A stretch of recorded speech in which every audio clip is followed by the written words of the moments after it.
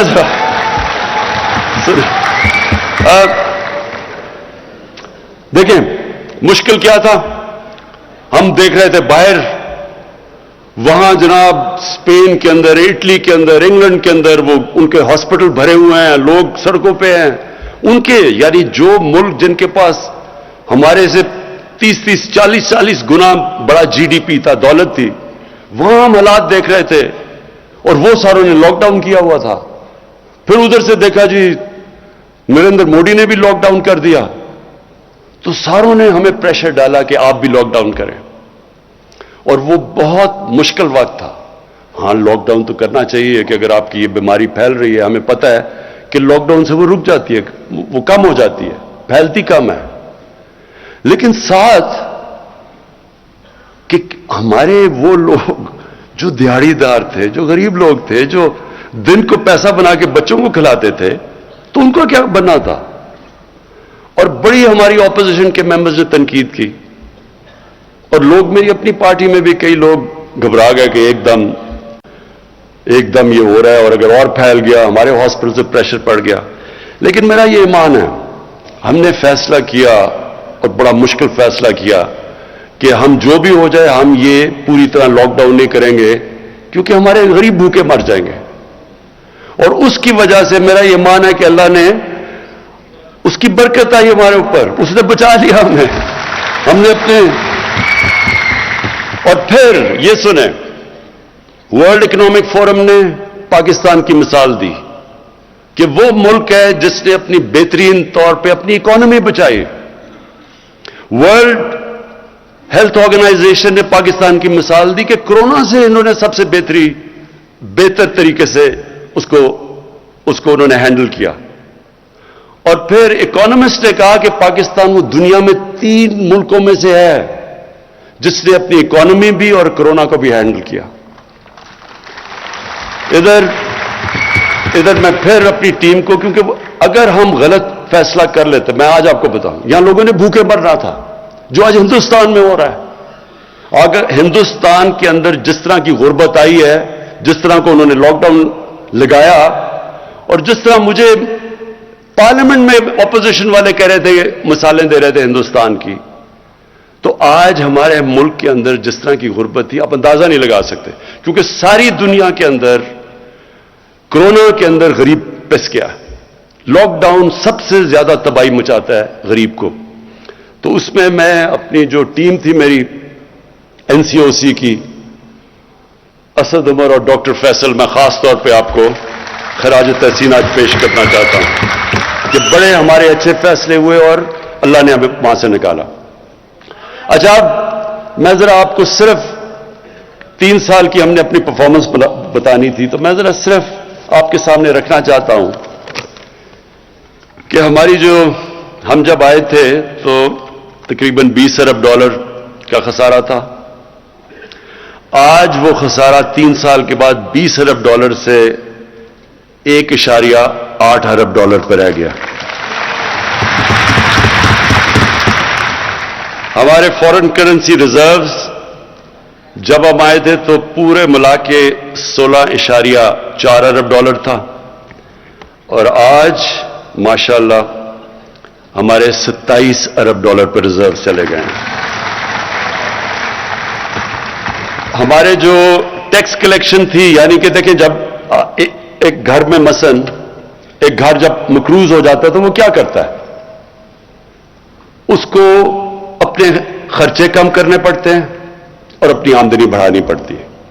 اور کوئی طریقہ, جب سے اللہ نے دنیا ایجاد کی ہے اس کے علاوہ کوئی طریقہ نہیں ہے اس میں سے نکلنے کا.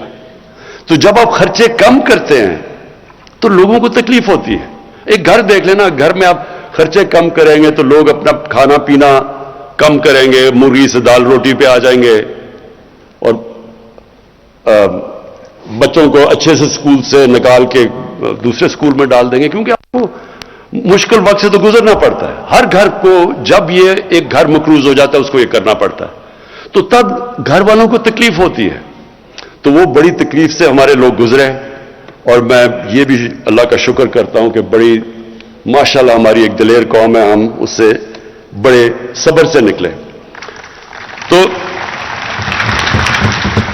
پھر ہماری جو کلیکشن تھی، ٹیکس کلیکشن، ہماری ٹیکس کلیکشن جب ہم آئے تھے تو 3,800 ارب تھی.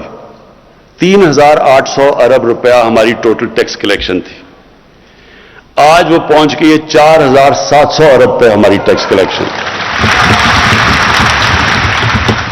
اور یہ جو سارے میں آپ کو فگرز دے رہا ہوں یہ اسحاق ڈار کے نہیں ہیں، یہ اصل ہیں. اس کے بعد ہماری جو ریمیٹنسز ہیں جو باہر سے، اور ہمیشہ یہ یاد رکھے آپ کا اس ملک کا سب سے بڑا اثاثہ بیرون ملک پاکستانی ہے. یہ سب سے بڑا ہمارا اثاثہ ہے. انہوں نے ہمیں اس وقت، ہمیں اس قوم کو ان کا خاص شکریہ ادا کرنا چاہیے، کیونکہ انہوں نے ہمیں بڑے مشکل وقت سے نکالا. ہماری ریمیٹنسز تھی جب ہم آئے، جو اوورسیز پاکستانی جو پیسہ بھیجتے تھے وہ تھی 19.9 ارب ڈالر، اور آج ہماری ریمیٹنسز پہنچ گئی ہیں 29.4 ارب ڈالر. تقریباً 10 ارب ڈالر ایکسٹرا ریمیٹنسز آئیں. اچھا، پھر جو ہمارا، جس وقت ہم بالکل شروع میں آئے تو جب خرچے کم کیے، ہماری اکانومی کمزور ہوئی، بے روزگار ہو گئے. آج دیکھیں ذرا حالات. آج ہمارے جو اکانومی، جو انڈسٹری جو اٹھاتی ہے اکانومی، اس میں جو اضافہ ہوا ہے وہ 18% ہوا ہے. یہ 10 سال کے بعد ہماری اتنی تیزی سے انڈسٹری اوپر جا رہی ہے جس سے لوگوں کو روزگار بھی مل رہا ہے. اور ہمارا جو کنسٹرکشن کا سیکٹر ہے جو سب سے زیادہ روزگار دیتا ہے، اس میں سیمنٹ 42% اس کی سیلز بڑھی ہے. ہمارے جو ایگریکلچر ہے 1100 ارب روپیہ ہمارا اضافی کسانوں کے پاس گیا، اضافی گیا ہے. اور اس کی وہ نظر آتا ہے کہ ریکارڈ ہماری موٹر سائیکلوں کی بکی ہیں، ریکارڈ ٹریکٹر ہمارے بکے ہیں، اور گاڑیوں کی سیل 85% بڑھ گئی ہے. ٹویوٹا نے اپنی ساری تاریخ میں اتنی گاڑیاں نہیں بیچی جو آج بیچی ہیں. اس کا مطلب کہ لوگوں کے اندر خوشحالی آ رہی ہے. اور پھر جو ہمارے آنے سے، اب جو میں دوسری چیز کہنا چاہتا ہوں کہ ہم نے، ہمارا آنے میں تین چیزیں، ہمارا جو سلوگن ہے کہ انصاف، انسانیت اور خودداری. تو انصاف کے لیے، انصاف کیا ہے؟ انصاف کا مطلب قانون کی بالادستی، قانون کی حکمرانی. میں ذرا صرف آپ کو سمجھاتا ہوں کہ اس میں مقصد، فرق کیا ہوتا ہے. جدھر قانون کی حکمرانی ہوتی ہے وہاں سب قانون کے سامنے ایک برابر ہوتے ہیں. جب طاقت کی حکمرانی ہوتی ہے تو طاقتور کے لیے قانون اور کمزور کے لیے دوسرا. میں آپ کو ایک مثال دیتا ہوں جو پاکستان میں اگر آپ کو آسانی سے آپ سمجھ جائیں گے کہ اصل میں ہمارا ملک کا سب سے بڑا مسئلہ کیا رہا ہے، اور وہ ہے کہ یہاں رول آف لا، قانون کی حکمرانی نہیں ہوئی. آصف زرداری 88 سے لے کے 90 تک پیپلز پارٹی کی حکومت پاور میں تھی. 90 کو ان کی گورنمنٹ جاتی ہے اور نون لیگ آ جاتی ہے. Asif Zardari prime minister house سے سیدھا جیل میں چلے جاتے ہیں کرپشن پہ. 93 کے اندر نون لیگ کی حکومت چلی جاتی ہے، پیپلز پارٹی واپس آ جاتی ہے. آصف زرداری سیدھی جیل سے اٹھ کے پرائم منسٹر ہاؤس. پھر 96 میں پھر پیپلز پارٹی حکومت جاتی ہے، وہ پھر پرائم منسٹر ہاؤس سے سیدھا جیل. اس کا مطلب کیا کہ جب وہ طاقت میں ہیں تو پاکستان کا قانون ان کو نہیں پکڑ سکتا. وہ صرف جب اپوزیشن میں جاتے تھے تو قانون پکڑتا تھا. تو دیکھیں، یہ صرف میں آپ کو اس لیے مثال دے رہا ہوں، کوئی بھی ملک، یہ ذہن میں ڈال لیں، کوئی ملک ترقی نہیں کر سکتا جب رول آف لا نہیں ہوتا. اور اسی لیے مدینہ کی ریاست میں جب ان کے پاس خوشحالی نہیں تھی، تب شروع میں بڑا مشکل وقت تھا. شروع کے اندر تو پہلے 4-5 سال تو مشکل سے امت بچی تھی. جنگ خندق میں، جنگ احد میں مشکل سے بچے تھے، کھانا نہیں تھا، برے حالات تھے، لیکن قانون کی بالادستی قائم کی، قانون سے اوپر کوئی نہیں تھا۔ انہوں نے کہا نبی صلی اللہ علیہ وسلم نے کہ تمہارے سے پہلے بڑی قومیں تباہ ہوئیں، جدھر یہی طاقتور کے لیے کمزور کے لیے دوسرا قانون، اور میری بیٹی بھی اگر قانون توڑتی ہے تو اس کو سزا ملے گی، کوئی قانون سے اوپر نہیں ہے۔ اور یہ بیسس ہوتا ہے، دیکھیں کوئی بھی دنیا کی سویلائز سوسائٹی، اس کا بیسس ہوتا ہے رول آف لا، اور یہی ہمارا مسئلہ ہے۔ ہم اس لیے اوپر نہیں، کبھی یہ دیکھیں چھوٹے چھوٹے چور جتنی مرضی چوری کریں، ملک تباہ نہیں ہوتا۔ ملک تباہ تب ہوتا ہے جب عمران خان اور پرائم منسٹر اور اس کے وزیر چوری شروع کرتے ہیں، کیونکہ ملک کا خزانہ تو ہمارے ہاتھ میں ہے۔ تو کرپشن عام آدمی کی لوگوں کو تنگ کرتی ہے، پٹواری کی کرپشن لوگ تنگ ہوتے ہیں اس سے، یا تھانے دار کی، لیکن ملک جو تباہ ہوتا ہے جب اس کے طاقتور، اس کے پرائم منسٹر، وزیر، جب وہ چوری شروع کرتے ہیں۔ اس لیے ساری دنیا میں آج ڈیولپنگ ورلڈ، جس کو ڈیولپنگ ورلڈ، غریب ملک جو ہیں، ان کے اندر ایک ہی مسئلہ ہے، طاقتور قانون سے اوپر ہے۔ ایک فیکٹ آئی رپورٹ میں بار بار مثال دیتا ہوں کیونکہ یونائٹڈ نیشنز کے سیکرٹری جنرل نے، اس نے ایک پینل اپنے نیچے بٹھائی اور انہوں نے کہا بتاؤ کہ یہ امیر اور غریب ملکوں میں اتنا فاصلہ کیوں بڑھتا جا رہا ہے؟ تو فیکٹ آئی پینل کی جو رپورٹ ہے اس نے یہ کہا کہ ہر سال غریب ملکوں سے، ڈیولپنگ ورلڈ سے 1000 ارب ڈالر چوری ہو کے جاتا ہے امیر ملکوں میں اور آف شور اکاؤنٹس میں اور میفیئر کی طرح فلیٹس میں، ہر سال۔ یہ ایسے ہے، میں آپ کو ایک اور مثال دیتا ہوں، جب انگریز ہندوستان میں آیا تو اورنگزیب کے جانے کے بعد ہندوستان کا جو سالانہ آمدنی تھی، جس کو جی ڈی پی کہتے ہیں، وہ 24% تھی دنیا کی جی ڈی پی، دنیا کا سب سے امیر خطہ تھا یہ۔ اور بنگال مغلوں کا سب سے امیر پروونس تھا۔ انگریز نے شروع کیا بنگال سے، اور اس نے جب 200 سال حکومت کر کے گیا تو بنگال سب سے غریب صوبہ ہو گیا انگریزوں کا، اور ہندوستان کا جو جی ڈی پی تھا وہ رہ گیا 3%، اور برطانیہ کا جی ڈی پی چلا گیا 24%۔ کیا ہوا؟ یہاں سے ساری دولت چوری ہو کے ان کے پاس چلی گئی، یہ غریب ہو گیا، وہ امیر ہو گیا۔ یہی آج ہو رہا ہے دنیا میں۔ ڈیولپنگ ورلڈ کیوں فاصلے بڑھتے جا رہے ہیں؟ امیر غریب کے فاصلے بڑھتے جا رہے ہیں، امیر اور غریب ملکوں کو، کیونکہ وہاں سے، کیونکہ ان کے پاس قانون کی حکمرانی نہیں ہے، وہاں کا پیسہ چوری ہو کے ان کے ملکوں سے باہر جا رہا ہے۔ وہ فاصلے، وہ ملک غریب ہو رہے ہیں، وہ جو پیسہ خرچ ہونا ہے تعلیم پہ، صحت پہ، انفراسٹرکچر پہ، وہ چوری ہو کے باہر چلا جاتا ہے۔ اور جب وہ ڈالر لے کے باہر بھیجتے ہیں تو آپ کی کرنسی کمزور ہو جاتی ہے، کیونکہ یہاں سے اندازہ، ایک رپورٹ تھی 10 سال پہلے کہ 10 ارب ڈالر ہر سال یہاں سے چوری ہو کے، منی لانڈرنگ ہو کے باہر جاتا ہے۔ تو وہ اگر 10 ارب ڈالر نہ آپ روک لیں تو ہمیں آئی ایم ایف سے قرضہ ہی نہ لینا پڑے۔ تو یہ جو ہمارا مسئلہ نہیں، یہ ساری ڈیولپنگ ورلڈ کا مسئلہ ہے۔ اس لیے یہ جو رول آف لا ہے، طاقتور کو قانون کے نیچے لانا، یہ ایک جہاد ہے۔ اللہ قرآن میں کہتا ہے کہ میری زمین میں انصاف قائم کرو، یہ ہمارا فرض ہے۔ اور اس لیے یہ ہے اصل میں جنگ جو 3 سال میں ہم نے سب سے زیادہ لڑی ہے۔ جو ابرار نے بتایا کہ جی مایوسی پھیلا دیتے ہیں، یہ کون مایوسی پھیلا رہا ہے؟ یہ وہ مافیاز ہیں، وہ مافیاز ہیں جو چاہتے ہیں کہ گورنمنٹ فیل ہو، کیونکہ وہ پرانا زمانہ پھر آ جائے جدھر لوٹ مار شروع ہے۔